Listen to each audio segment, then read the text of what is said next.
आज की कहानी का शीर्षक है दान दिए धन बढ़े। एक लकड़हारा रात दिन लकड़ियां काटता, मगर कठोर परिश्रम के बावजूद भी उसे आधा पेट भोजन ही मिल पाता था। एक दिन उसकी मुलाकात एक साधु से हुई। लकड़हारे ने साधु से कहा, ऋषिवर, जब भी आपकी प्रभु से मुलाकात हो जाए, मेरी एक फरियाद उनके सामने रखना और मेरे कष्ट का कारण पूछना। कुछ दिनों बाद उस लकड़हारे को वो साधु फिर मिला।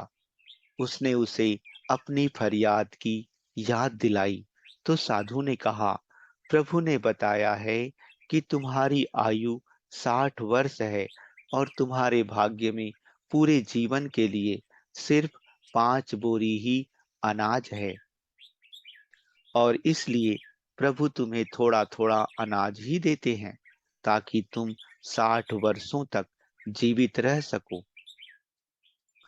समय बीता, साधु उस लकड़हारे को फिर मिला तो उसने कहा, ऋषिवर, अब जब भी भगवान आपकी प्रभु से बात हो तो मेरी यह फरियाद उन तक पहुंचा देना कि वो मेरे जीवन का सारा अनाज मुझे एक साथ दे दे, ताकि कम से कम एक दिन तो मैं भरपेट भोजन कर सकूं। अगले दिन साधु ने कुछ ऐसा किया कि लकड़हारे के घर ढेर सारा अनाज पहुंच गया। लकड़हारे ने समझा कि प्रभु ने उसकी फरियाद कबूल कर उसे उसका सारा हिस्सा भेज दिया है। उसने बिना कल की चिंता किए सारे अनाज का भोजन बनाकर फकीरों और भूखों को खिला दिया और खुद भी भरपेट खाया। लेकिन अगली सुबह उठने पर उसने देखा कि उतना ही अनाज उसके घर फिर पहुंच गया है। उसने फिर गरीबों को खिला दिया। फिर उसका भंडार भर गया। यह सिलसिला रोज रोज चल पड़ा और लकड़हारा लकड़ियां काटने की जगह गरीबों को खाना खिलाने में व्यस्त रहने लगा। कुछ दिन बाद वो साधु फिर लकड़हारे को मिला तो उसने कहा, ऋषिवर, आप तो कहते थे कि मेरे जीवन में सिर्फ 5 बोरी अनाज है, लेकिन अब तो हर दिन मेरे घर 5 बोरी अनाज आ जाता है।